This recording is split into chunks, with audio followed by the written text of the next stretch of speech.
Wow. I don't say this very often, but I'm speechless.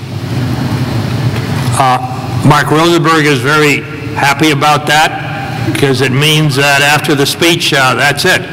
So he can't wait until I finish this speech. But Mark, I might do a filibuster. Thank you, thank you, thank you. Thank you for being here. Thank you for preparing that terrific video that'll become part of the family history and legend for many, many years to come. I began this day doing something I have dreamt about for 2 decades, welcoming the first class of medical students to our university. I could not have picked a more perfect day when I would close this chapter of my career. As each of those 43 students got up and told their stories, I sat there thinking, this is what it's all about. People keep asking me, what has kept you so determined? What has kept you so committed, so energized during all these years? The answer was in the room with me this morning. Patricio Lau from Nicaragua was there. He was raised by a single mother and was the first in his family to go to college. Now he's beginning medical school at Florida International University. Trina Angebreston wants to be a doctor because she was Florida's first liver transplant recipient. Hanadis Ale fled Cuba only 5 years ago, learned English at Miami-Dade College, got an FIU degree with a 4.0, and today started her medical career. That's what it's all about.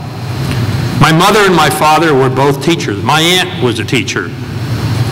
Education is part of my DNA. My grandfather's family, my mother tells me, was very rich. And one day their entire tobacco plantation was wiped out. My mother learned from that the only thing that was portable was your education. You could take that anywhere, no matter what catastrophe occurred. So both of my parents were uncompromising about the importance of education. Education was my shot at the American dream. I've never forgotten that during my years here. And I've been determined to give our young people in Miami-Dade the best education possible. That meant making sure FIU could provide the same opportunities that you might find if you were rich and privileged and native born. That is, the opportunity to become a lawyer, the opportunity to become an architect, the opportunity to get a PhD, the opportunity to be a medical doctor. Our kids deserve the best. One of the things I'm most proud is that together we have created an institution that is so integral to the success of this community. You'd think after 23 years it would be old hat for me, but I am still delighted when I meet an FIU student, alumnus or alumna doing well out in the community. And I'm always energized by those commencements. What an incredible amount of bottled energy. My main purpose here today, however, is not to unfold policy initiatives or to delve into the details of the past 23 years. My job here is very, very simple. It is to say thank you. Thousands of you undertook a journey with me in 1986. Many of those are still here. Some left, new ones came in. By my estimate, some 8,000 to 9,000 people have been full-time employees of the institution during those years. If you count part-time, it gets closer to 15,000 to 20,000. So I want today to say thank you to the vice presidents and deans, to the faculty and staff that work so hard and often are not recognized for everything that they do, to the Board of Trustees, to our Alumni Board, to the Foundation Board of Directors, to our thousands, literally thousands of donors, to our legislative delegation, to our county commission, to the President's Council, and to the many advisory and support groups that have prospered during the last several years and that helped to propel our university forward. And to the students who overcame the odds and give us purpose, to the parents who entrusted us with their children, and to the alumni who make us proud as they succeed. Thanks to all of you. FIU is now a power to be reckoned in our community and in the state of Florida. I'm always asked what I'm proudest of during my 23 years, the Honors College, the law school, the medical school. So I've given this question a great deal of thought.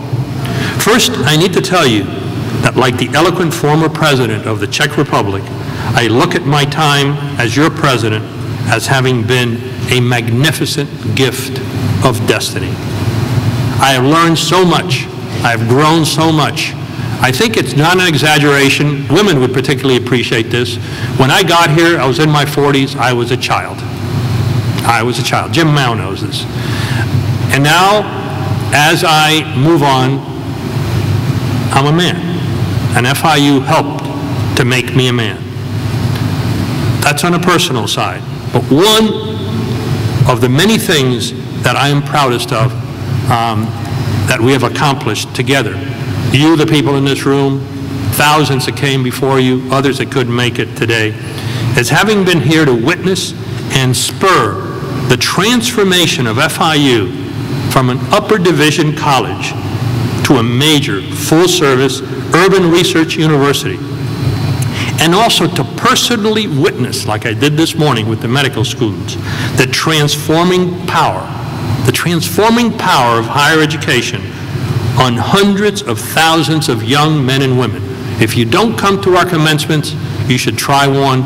It's really an exhilarating experience. The mountain we have been scaling is a very tall one, and we are perhaps, as an optimist I would say, halfway there.